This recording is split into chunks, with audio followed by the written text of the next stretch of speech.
In a world that runs on power and screens, there lived a boy who trusted his tablet more than his time. His name was Jordan, and he was a bright, curious boy of 12 years, with eyes that sparkled like stars when he learned something new. In his hands, he carried a sleek tablet, his companion, his library, his window to the world. He used it to sketch diagrams for science, to write stories that made his friends laugh, and yes, sometimes, to play games until his mom called him 3 times for dinner.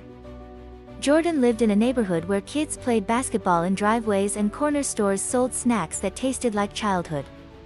But while his friends shot hoops and rode bikes, Jordan often sat on his front porch with his tablet, learning about space exploration, coding simple games, and dreaming big dreams.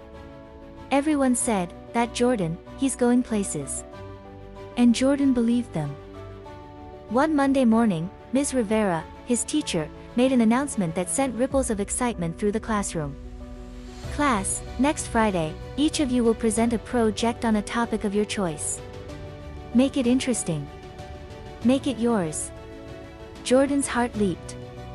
He knew exactly what he would do: a presentation on renewable energy, complete with colorful slides, videos of solar panels in action, and a quiz at the end for his classmates.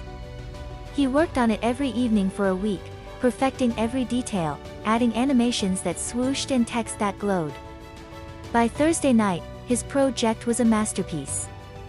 He showed it to his mom, who smiled with pride and said, "This is wonderful, Jordan. But have you charged your tablet?" "Yeah, Mom," he said, though his eyes never left the screen. "Jordan," she said again, more gently, "remember what Grandpa always says, proper preparation prevents poor performance." Jordan nodded absently. He knew the saying well. His grandpa said it all the time. But right now, he was too excited. His project was perfect. What could go wrong? That night, he fell asleep with the tablet still glowing beside him, displaying his final slide, "The future is bright, powered by the sun." Climax. Friday morning arrived with golden sunlight and the hum of excitement. Jordan walked to school with a spring in his step, his tablet tucked proudly under his arm. He high-fived his friends, laughed at their jokes, and whispered to his buddy Zion, "Wait until you see what I made." When Ms. Rivera called his name, Jordan stood and walked to the front of the class. 30 pairs of eyes looked at him. He felt like a champion. He tapped the screen to wake the tablet. Nothing. He tapped again. Still nothing. His heart began to beat a little faster. He pressed the power button. The screen flickered, just for a moment, and then went black. The battery was dead. A silence filled the room, thick and uncomfortable. Jordan's hands began to tremble. His mouth went dry. He looked at Ms. Rivera, then at his classmates, then down at the lifeless screen in his hands. "I forgot to charge it," he whispered. Someone snickered. Another student sighed. Jordan felt heat rising to his cheeks, shame settling like a stone in his chest. All that work. All that pride.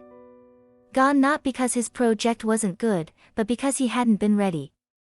Ms. Rivera stood and walked to him. She did not scold. She did not shame. She simply placed a hand on his shoulder and said, "Jordan, you may present next Monday. But remember, talent without preparation is like a car without gas. It won't take you where you need to go." Jordan nodded, unable to speak. He walked back to his seat, the weight of the lesson pressing heavy on his young shoulders. That weekend, Jordan did not touch his tablet for games. He did not rush. Instead, he sat with his grandpa, who taught him how to check the battery each night, how to plan ahead, how to prepare not just the work, but everything around it. "You see, son," his grandpa said, "success isn't an accident. It's a habit. The 5 Ps, remember? Proper preparation prevents poor performance." On Monday, Jordan returned to class. This time, his tablet was fully charged. This time, he had a backup plan, printed notes, just in case. This time, he was ready. And when he presented, his voice was steady, his slides were bright, and his classmates clapped not just for the project, but for the boy who had learned his lesson with grace. Ms. Rivera smiled and said, "Now this is how a student shines." From that day, Jordan never forgot to charge his tablet or his mind. He learned to prepare his books the night before, to check his backpack, to think ahead. For the wise know, when you stay ready, you never have to get ready. And so, dear listener, let this tale remind you, no matter how talented you are, no matter how bright your ideas, preparation is the foundation on which all success is built. Charge your tools. Sharpen your skills. Do today what will save you tomorrow.